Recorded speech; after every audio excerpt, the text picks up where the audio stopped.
नमस्कार, मेरो स्कुल प्लेटफर्ममा तपाईलाई स्वागत छ। यस भिडियोमा हामी एक्जाम्पल नम्बर 3 सल्भ गर्नेछौँ। एक्जाम्पल नम्बर 3 मा सोधिएको छ find the interquartile range and coefficient of quartile deviation from the following data. हामीसँग जुन डेटा छ यहाँ यस डेटाको कम्पेरिजनमा वा यस डेटाबाट हामीले इन्टरक्वार्टाइल रेन्ज र कोएफिसिएन्ट अफ क्वार्टाइल डेभिएसन निकाल्नु पर्ने।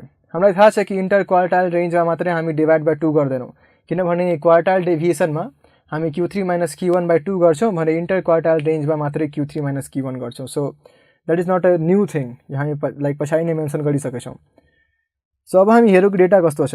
डेटामा यहाँ हामी हेर्न सक्छौँ कि यहाँ 10 to 20 छ, त्यसपछि 10 to 30 छ, त्यसपछि 10 to 40 छ, त्यसपछि 10 to 50 छ, त्यसपछि 10 to 60 छ र 10 to 70 छ।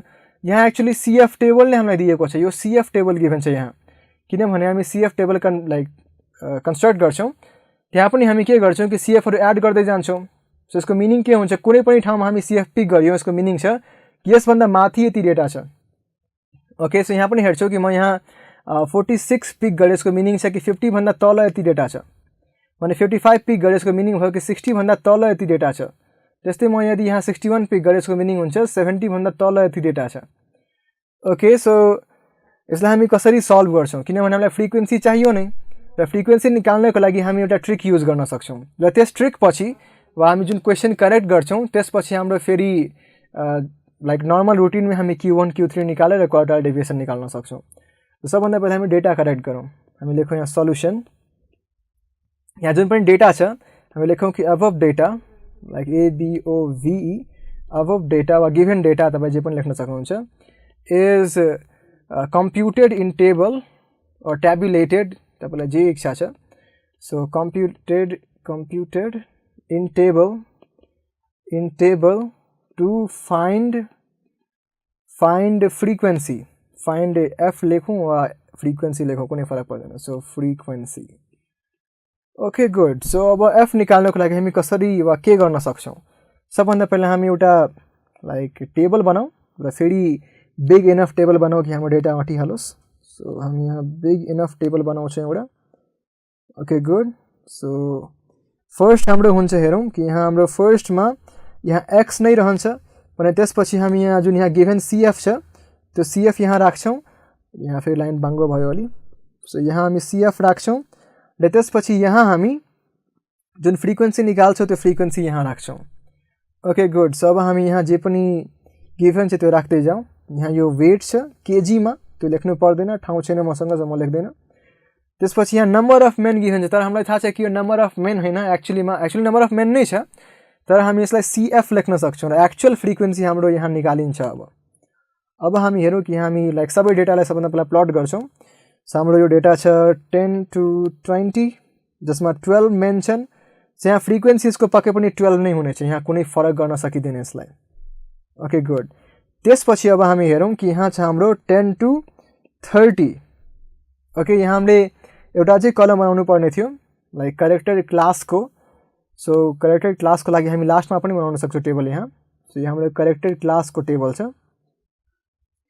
सो हामी यहाँ करेक्टेड लेख्न सक्छौँ। So corrected X। ओके, यहाँ अब हामी करेक्टेड S को मिनिङ भयो कि यहाँ फर्स्ट हाम्रो 10 to 20 नै रहन्छ। यसलाई म लास्टमा बनाएँ, तर तपाईँ बिचमा कहीँ पनि बनाउन सक्नुहुन्छ, फरक पर्दैन। तर अब 10 to 30 छ। सो 10 to 30 मा अब हामी हेरौँ कि यसको यहाँ 31 गिभन छ। सो फ्रिक्वेन्सी पाउनको लागि हामी 31 - 12 गर्छौँ। जति पनि आउँछ त्यो हाम्रो यहाँ फ्रिक्वेन्सी हुन जान्छ र यहाँ एक्चुअली यो 19 आउँछ। ओके, र करेक्टेड यहाँ जुन X हुन्छ त्यो हुन्छ हाम्रो 20 to 30। सो यो हुन्छ 20 to 30। Okay good. अब हामी नेक्स्ट जाउँ फेरि। सो नेक्स्ट हामी लेख्न सक्छौँ 10 to कति छ 40 र यहाँ कति छ 36। सो 36 - 31 कति हुन्छ 5 भने यहाँ यो करेक्टेड क्लास कति हुन्छ 30 to 40। ओके, यो फ्रिक्वेन्सीज हुन्छ त्यो 30 to 40 को लागि छ, यसको मिनिङ त्यही भयो। अब हामी फेरि अर्को लेखौँ यहाँ 10 to 50। सो 10 to 50 मा हाम्रो छ 46। सो यहाँ 10 हुन्छ किनभने 46 - 36 हाम्रो 10 आउँछ भने यहाँ हुन जान्छ यो 40 to 50। त्यसपछि अब हामी लेखौँ 10 to 60। सो 10 to 60 लेख्छौँ। एक्चुअली हामी अर्को कलर पिक गर्नु यसपालि। सो 10 to 60 को लागि म येलोमा लेखेँ। सो 10 to 60 र 10 to 60 मा कति छ हाम्रो 55 सो 46 एक्चुअली 55 माइनस 46 हाम्रो 9 हुन्छ सो 9 हुन पुग्यो र यता हुन्छ हाम्रो 50 to 60 ओके गुड सो यो भयो हाम्रो लाइक 10 to 60 वाला क्लास अब एउटा चाहिँ क्लास बाँकी नै छ हाम्रो जुन छ हाम्रो 10 to 70 सो 10 to 70 मा चाहिँ 61 यहाँ 61 माइनस 5 कति हुन्छ 6 ल यहाँ हाम्रो करेक्टेड क्लास हुन्छ यो 60 माइनस 70 ओके सो हामीले यहाँ टोटल डेटा राखिसकेछौँ र टोटल नम्बर कति छ त्यो काउन्ट गर्नै पर्दैन टोटल नम्बर यहाँ 61 गिभन नै छ सो टोटल नम्बर यहाँ 61 नै हुन्छ सो यहाँ हामी फ्रिक्वेन्सीमा n इज इक्वल टु 61 लेख्न सक्छौँ र यसलाई अब क्लोज गरौँ यहाँ सो हाम्रो टेबल बनिसकेछ र अब हामी हेरौँ कि हामी यो फर्स्ट पार्टलाई इग्नोर गरेर हामी रिमेनिङ टेबलबाट आफ्नो क्याल्कुलेसन्स गर्न सक्छौँ हाम्रो जुन क्याल्कुलेसन हुनेछ त्यो फेरि त्यही पुरानो मेथड नै हुनेछ यहाँ कुनै पनि नयाँ कुरा हुने छैन फेरि सो हामी यहाँ लेखौँ अब कि Q1 पहिला निकालौँ सो Q1 क्लास कति हुन्छ हाम्रो सो हामी लेखौँ कि Q1 class is equal to n/4 terms class so n/4 terms class okay so n/4 कति हुन्छ 61 छ यहाँ सो 61/4 टर्म्स क्लास 61/4 टर्म्स यहाँ क्लास लेखौँ सो क्लास 61/4 कति हुन्छ त्यो फेरि क्यालकुलेटरमा राख्न सकिन्छ हुन त यो आफैले पनि भन्न सकिन्छ कि 15.25 हुन्छ भनेर तर हामी कन्फर्म गरौँ 61 divided by 4 is 15.25 okay I was correct so 15.25 like यो टर्मको क्लास दिस टर्म्स क्लास अब हामी हेरौँ कि योभन्दा माथिको जुन क्युमुलेटिभ फ्रिक्वेन्सी छ वा 16 जुन छ त्यो 16 कुन क्लासमा पर्छ सो माथि इन्भेस्टिगेट गर्न आउँ सो 16 जुन छ त्यो 16 यहाँ पर्छ किनभने यहाँसम्म 12 छ र 12 पछिका टर्म्सहरू यहाँ छन् यस क्लासभित्र सो 20 to 30 क्लास छ हाम्रो सो हामी लेख्न सक्छौँ यहाँ therefore Q1 class is 20 to 30 okay good so हामीसँग क्लास आइसकेछ अब हामी लेख्न सक्छौँ कि यहाँ हाम्रो बाँकी डेटा के छन् सो यहाँ L छ हाम्रो 20 माने फ्रिक्वेन्सी कति छ त्यो माथि गएर लेख्न सक्छौँ हामी तर I कति छ त्यो यहाँबाट लेख्न सकिन्छ I 10 हुन्छ र CF कति छ त्यो पनि लेख्न सकिन्छ र n/4 कति छ त्यो पनि हामी लेख्न सक्छौँ यहाँ 15.25 ओके गुड सो F कति छ फ्रिक्वेन्सी कति छ 20 to 30 को फ्रिक्वेन्सी छ 19 र यसभन्दा माथिको CF छ 12 सो हामी लेखौँ यहाँ अब फ्रिक्वेन्सी इज 19 र CF इज 12 अब हामी सबै डेटालाई हाम्रो जुन फर्मुला छ त्यसमा राख्न सक्छौँ कि Q1 is equal to L plus I वा 10 एक्चुअली हामी फर्मुला लेखेको सबभन्दा पहिला so I divided by F multiplied by n/4 minus CF okay so this is equal to 20 plus 10/19 multiplied by n/4 जुन कि हुन्छ 15.25 सो 15.25 माइनस 12 जुन हुन्छ 3.25 सो हामी सब कुरालाई अब क्यालकुलेटरमा राखौँ सो यहाँ चाहिँ हाम्रो 20 plus 10 divided by 19 multiplied by 3.25 so multiplied by 3.25 र यो हुन जान्छ हाम्रो this is equal to 21.71 so हाम्रो Q1 यहाँ आयो Q1 इज इक्वल टु 21.71 यहाँ जे पनि छ अब केजी छ भने केजी नै होला यो त्यसैको मतलब छैन हामीलाई सो 21.71 केजी अहिलेको लागि ओके गुड अब हामी लेख्छौँ Q3 निकाल्छौँ एक्चुअली लेख्छौँ कि हामी लेख्छौँ नाउ जे पनि लेखे हुन्छ फरक पर्दैन त्यसले so Q3 class is equal to 3 times of n/4 terms class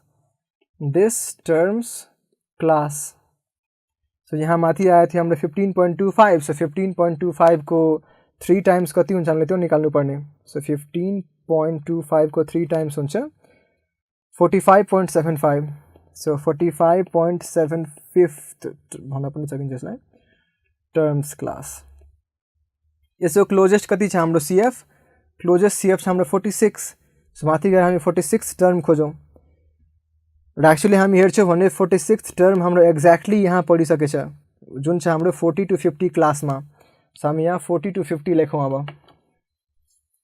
okay यो क्लास हाम्रो Q3 क्लास एक्चुअली 40 to 50 हुन पुग्छ so Q3 class is equal to 40 to 50 यसरी आई थिंक सो 40 to 50 को क्लास यहाँ L इज इक्वल टु हामी 40 लेख्न सक्छौँ I इज इक्वल टु 10 लेख्न सक्छौँ फेरि यहाँ फ्रिक्वेन्सी निकाल्न माथि जानुपर्छ, फेरि CF निकाल्नको लागि माथि हेर्नुपर्छ र n/4 वा 3n/4 हामी यहाँ लेख्न सक्छौँ 45.75। Okay good. सो F र CF हामी माथि गएर हेरौँ। हाम्रो यस क्लासको F छ 10 भने CF माथिको लिन्छ हामी 36। सो 10 र 36 हामी यहाँ तलमा आएर इनपुट गरौँ अब। सो यहाँ हुन्छ 10 र यहाँ हुन्छ 36। Now we are ready for the formula. So Q3 is equal to L plus I by F multiplied by 3 times of n/4 minus CF. Okay, so this is equal to 40 plus 10 by 10. Okay, and 3 times you कति छ 45.75 minus CF कति छ 36. Okay, and this is equal to 10 र 10 काटियो र 45.75 minus 36 कति हुन्छ हामीले त्यो निकाल्नु पर्ने। I think it is like 9.25 or something, 8.25 हेरौँ कति छ 45.75 minus 36 यो छ हाम्रो 9.75 एक्चुअली। ओके, यो 9.75 हुन्छ। सो 40 plus 9.75 हुन्छ 49.75। सो यो छ हाम्रो Q3। हामी Q1 निकालिसकेछौँ, Q3 निकालिसकेछौँ। देयरफोर इंटर क्वार्टाइल रेंज कति हुन्छ त्यो लेखौँ अब। सो किनभने यहाँ क्वार्टाइल डेभिएसन सोधिएको थिएन, हामी हेरौँ माथि, यहाँ माथि सोधिएको छ इंटर क्वार्टाइल रेंज कति छ भनेर। सो हामी तल आएर लेख्न सक्छौँ अब कि इंटर क्वार्टाइल रेंज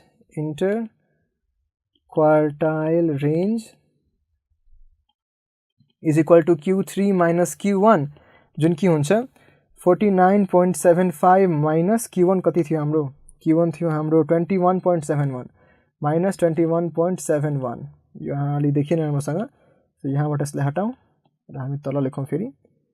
सो हामी यसलाई तल लेखौँ। So this is equal to 49.75 minus 21.71।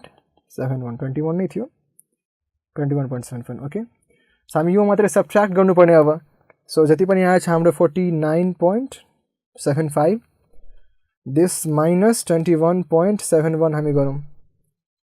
Okay, र यो आउँछ हाम्रो 28.04 which is our required answer. हाम्रो पहिलो आन्सर यो छ, तर हामीलाई कोएफिसिएन्ट अफ क्वार्टाइल डेभिएसन पनि निकाल्नु छ। सो हामी लेख्न सक्छौँ यहाँ कि कोएफिसिएन्ट अफ क्वार्टाइल डेभिएसन कति हुन्छ यो Q3 minus Q1 divided by Q3 plus Q1। र हामी हेर्न सक्छौँ कि यहाँ Q3 माइनस Q1 हाम्रो आएछ 28.04 भने divided by Q3 plus Q1 कति छ यहाँ 49.75 प्लस 21.71। हामी हेरौँ कि यो कति आउँछ। सो हामी यहाँ मात्रै प्लस राख्नुपर्ने बिचमा र जे पनि आयो र हाम्रो कति थियो माथि 28.04 डिवाइडेड बाई जति आयो त्यति, दिस इज 0.392। यो हाम्रो अहिलेसम्मकै लाइक 3टा एक्जाम्पलमा सबभन्दा बढी कोएफिसिएन्ट आएछ। यसको मिनिङ हो कि यो डेटा सबभन्दा बढी स्प्रेड छ, हामी त्यो कन्क्लुड गर्न सक्छौँ। सो यहाँ भयो हाम्रो यो आन्सर। सो यसरी हामीले यहाँ एक्जाम्पल नम्बर 3 सल्भ गऱ्यौँ। अब हामी क्वार्टाइल डेभिएसनबाट लास्ट एक्जाम्पल नम्बर 4 सल्भ गरौँ नेक्स्ट भिडियोमा।